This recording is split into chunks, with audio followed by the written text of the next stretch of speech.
Almost 60% of new restaurants close their doors within the first year. And by the 5th year, approximately 80% have shut down. But here's the twist. Some defy these odds and not only survive, but thrive.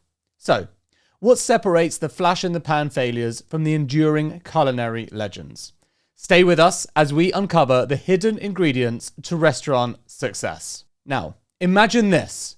You've just opened your dream restaurant. You've sunk your life savings into it. You've stayed up until 2 a.m. picking out tiles for the backsplash. You've taste tested 14 variations of your grandma's pasta sauce. Your friends all say it's going to be amazing. You open the doors, and for a week or two, business is booming.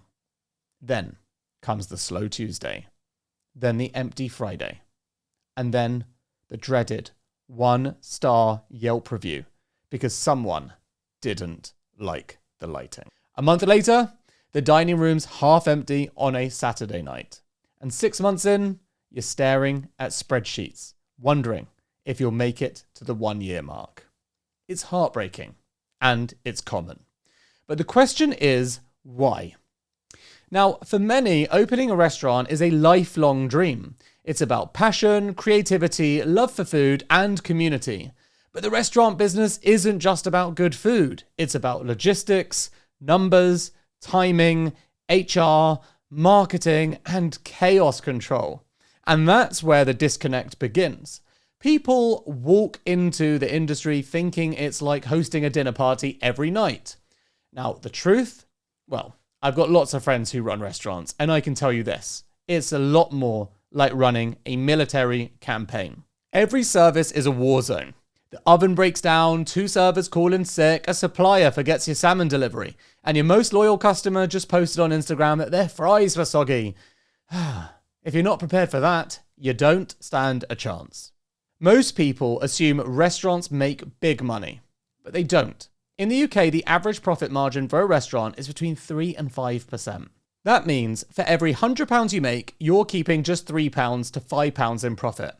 Now add rising energy bills, Brexit-related supply chain issues, inflation hitting ingredient prices, and increased wage pressure, and don't even mention the tariffs. That 5%, well, it vanishes pretty fast. One slightly bad month, and it's an ouch. You're in the red. And unlike tech startups, restaurants, they don't get to bleed cash while building an audience. They need revenue to survive. Here's another curveball. The customer has changed. Now, thanks to COVID, lockdowns, and the rise of delivery culture, diners now expect convenience. They want restaurants to come to them. But here's the kicker. Delivery apps take up to 35% of each sale. So, now you're making less money while trying to serve both dine-in and online orders and paying high commissions just to stay visible. Oh, and your customer still expects their food piping hot, beautifully packaged, and Instagram worthy. You're running a dine-in bistro, a ghost kitchen, a customer service desk, and a logistics company all at once. No wonder those profit margins are thin.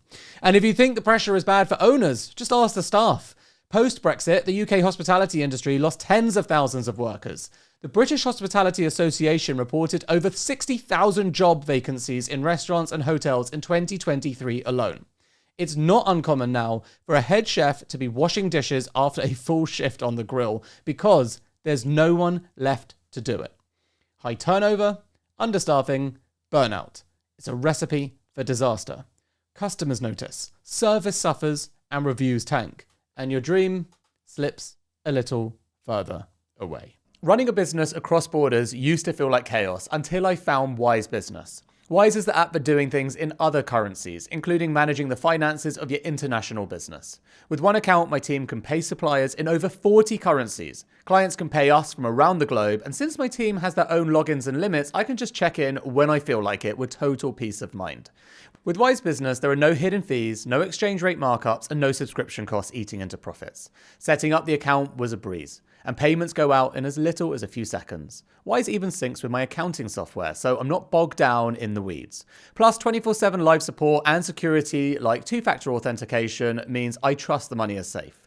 To learn more about how Wise could work for your business, visit wise.com/business. It's international business made simple. This is the part nobody talks about. Running a restaurant can be emotionally brutal. The hours are long, the stress is constant, and the reward is rare. You can serve 99 perfect meals, but the one undercooked chicken breast, that's the one that shows up on Google reviews. For many owners, the restaurant becomes a black hole for time, money, and health. They work themselves to the bone, only to realize they're earning less than minimum wage if they're lucky enough to get paid at all. And yet, some survive. Some even thrive. So, the question is, what do they do differently?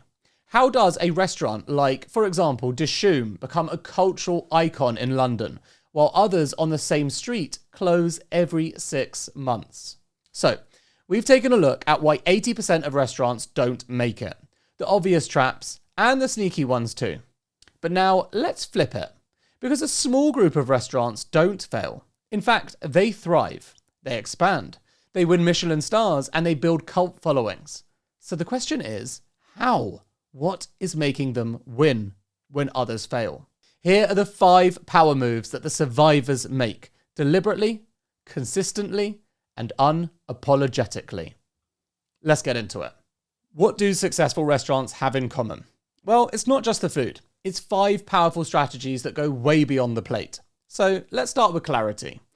Tom Kerridge's Hand and Flowers isn't confused about what it is. It's a pub. Just one that happens to have 2 Michelin stars. Casual. Now that's the genius. They didn't chase trends, they built something unique. Now, onto loyalty. Restaurants like Wingstop in the UK have mastered emotional connection. They burst onto cultural relevance by nailing Gen Z culture, music, speed, and social media that actually gets them. And at Dishoom, the staff ask about the week and give you free chai. That's not just service, it's storytelling. Next, profit by design. Now, Pret-a-Manger doesn't just sell sandwiches, they engineer margins. Their soups and coffees, high markup, low cost. Survivors don't guess prices. They build menus to sustain them. And then there's the team. Chick-fil-A isn't just famous for chicken, it's famous for service. Their staff turnover is significantly lower than industry norms, and it's not by accident. They invest in training, create a supportive culture, and empower employees to make decisions. That kind of consistency breeds trust and loyalty, both from staff and guests. When your team believes in the mission, your customers feel it too. So, if you want to win in hospitality, be clear, be emotional, be strategic, be loyal, and be nimble. We've covered the landmines, the mistakes, the margins, the chaos. But now let's learn from winners who should have been losers. Want to know what kills big deals faster than anything? Security compliance. Honestly, it's a headache, and I don't know anyone who likes doing it. But there is a solution, one that makes security compliance easy. It's called Vanta. Think of Vanta as your compliance wizard. They automate everything for SOC 2 and ISO 27001, turning complex security requirements into a simple, streamlined process. Over 8,000 companies, from startups to giants, trust Vanta to handle their compliance. Use Vanta so you don't get slowed down by security paperwork and focus on what matters, which is growing your business. Visit vanta.com/secretleaders now and get $1,000 off for your first year. These are the stories of 5 restaurant brands, 2 fast food legends, and 3 dining icons that were staring into the abyss and climbed out with knives still in their hands. So, let's dig in. McDonald's, the most famous fast food brand on earth. But in 2010, something strange happened. Sales stalled. Franchisees revolted and millennials stopped showing up. Suddenly, this fast food juggernaut didn't feel relevant anymore. McDonald's had a choice. Get nostalgic or get serious. So they rebuilt. They rolled out digital self-order kiosks, introduced McDelivery with Uber Eats, invested billions in store redesigns. They added fresh beef, breakfast flexibility, and healthier options, and launched the My McDonald's Rewards program, boosting customer retention like never before. The result? In 2023, they reported a record high global revenue of over $25 billion. So, here is the lesson. Even kings need to evolve. And McDonald's? Well, they proved that fast food can still innovate if you're hungry enough to go up and get it. Next up, Noma, the world's best restaurant that closed on purpose. Noma in Copenhagen held the title of world's best restaurant for years. Chef René Redzepi turned hyperlocal, foraged Nordic cuisine into a global obsession. But then, in 2017, at the peak of their fame, they shut it down on purpose. Why? Because Redzepi felt Noma had become too safe, too expected. So, they reinvented. They relaunched as Noma 2.0 in a new location, building urban greenhouses to grow custom ingredients and introduce seasonal menu labs that change the theme every few months. Ocean, forest, fermentation. And it worked. Only 5 years later, they won Best Restaurant in the World again. Here is the lesson. Even at the top, staying still means falling behind. The best reinvent before they have to. Next up, slightly different, Domino's. Remember when they were bad? Really, really bad? I definitely do. By 2009, US surveys ranked Domino's Pizza last amongst national chains. The crust, cardboard. The sauce, ketchup. So what did they do? Well, they aired a brutal commercial, owned every insult, and said, "We heard you, now watch us fix it." And then they launched a brand new recipe, a transparent ad campaign showing the rebuild, tools like real-time delivery, tracking, and digital ordering that made it feel like pizza was arriving from NASA, and delivery tech no one else could match. Their stock jumped from $3 to over $400 in a decade. Domino's didn't just bounce back, they became the #1 pizza chain in the world. So, here is the lesson. Sometimes the fastest way forward is to own your failure and outwork everybody else. Next, 11 Madison Park. In 2020, the pandemic devastated New York's restaurant scene. 11 Madison Park, one of the city's most iconic fine dining temples, was forced to shut its doors. Chef Daniel Hum had a choice. Come back with the same $300 tasting menu or evolve. So he went all in. When EMP reopened in 2021, it was 100% plant-based. No more duck, lobster, or foie gras. Just beets, cucumbers, black garlic, crafted into Michelin-level masterpieces. The decision shocked the industry. Critics doubted, but it worked. They kept their 3 Michelin stars and introduced one of the most ambitious sustainability models in modern dining. Plus, they launched Rethink Food, using their kitchen to make free meals for food-insecure New Yorkers. The lesson? Reinvention isn't just strategy, it's philosophy. When the world changes, so should your kitchen. And finally, Osteria Francescana. I hope I said that right. In a tiny street in Modena, Italy, sits a restaurant that dared to challenge the culinary traditions. Chef Massimo wasn't just serving pasta, he was deconstructing it. He took risotto, lasagna, parmigiano, and turned them into stories on a plate. At first, Italians were outraged. Well, they are with most things, to be fair. Who ruins grandma's recipe with foam and truffle air? And if you're watching on YouTube, I hope you're enjoying my hand motions. But Chef Massimo kept going and kept reinventing classics until the world took notice.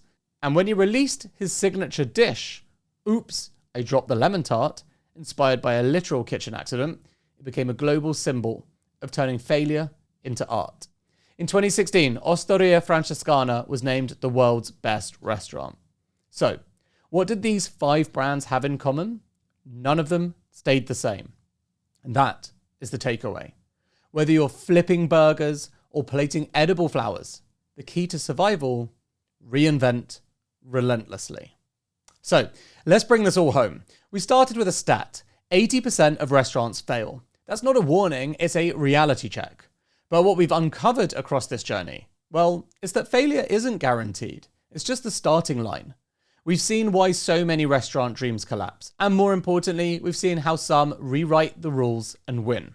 If you made it this far, we know something about you. You're not just watching to watch. You're here because you love this stuff. Well, us too. Do us a favor, hit like. Do yourself a favor, subscribe so you can hear more stories just like this. In fact, if you want to see what restaurant reinvention really looks like at the highest level, you have to check out our interview with Tom Kerridge, the 2 Michelin stars, celebrity chef, and the man behind the Hand and Flowers, the only pub in the world to earn that honor. He started washing pots in the back and ended up rewriting the definition of what a pub could be. And his story, it might be the most inspiring one we've heard yet. Take care. See you soon.